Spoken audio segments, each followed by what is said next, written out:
Uniting Our Heart, Part 1. Buried within David's prayer of Psalm 86 sit two verses that speak to the very essence of our human condition and response to God. David, like many of us, lived a life packed with complexity and change.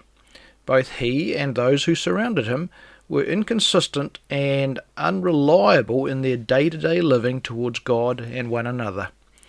Those who hated David treated him poorly, while he often didn't respond well either. Many of David's relationships were messy for all kinds of reasons.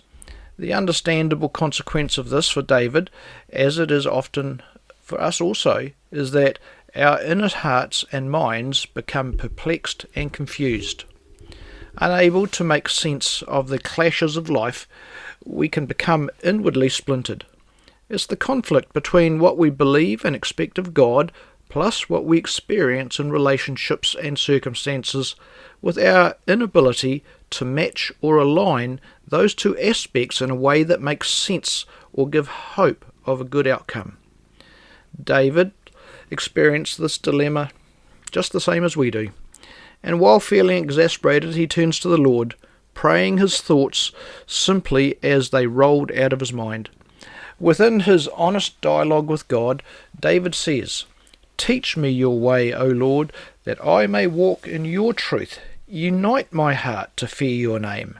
I give thanks to you, O Lord my God, with my whole heart, and I will glorify your name forever." And it's Psalm 86, verses 11 through 12. Here we see some of David's admirable qualities within his weaknesses. Not trusting his ability to correctly process the messiness of life, David says in effect, "Lord, you need to teach me how to live in this mess while being aligned with your truth, because I just don't get it." Then David makes this remarkable request of God, which strikes to the very heart of his inner conflict. "Unite my heart to fear your name." Not wanting life's painful circumstances to grow unbelief, or even to subdue his existing belief towards God, David confesses that God is going to have to be the one who pulls it all together. All his fragmented thoughts, damaged feelings, doubting beliefs, and failed expectations all required uniting into cohesive and respectful trust in God. David invites the Lord to do the very thing he knew he could not do for himself. God stitching back together that which people had torn apart was going to be no small task, and only the Almighty could do it. Specifically, David knew that God had to persist at this task until his heart really did fully fear God again.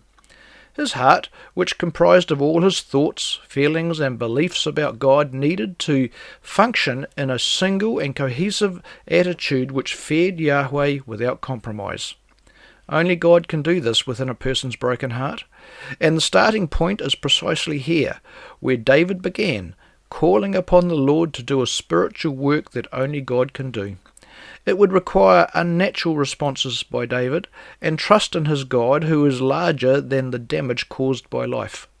It would require stubborn faith in the God of truth who does not want his people to compromise. This would take time, patience, and much humility.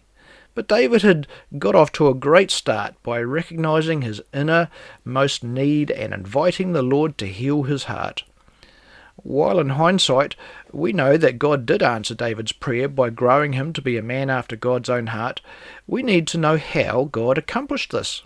So, next week we shall consider some of the tools used by the Lord in achieving a God-honouring result through this mission. I'm Lincoln Forlong, and you can view the transcripts of the pastor's pen, including Bible references, at focusbiblechurch.com.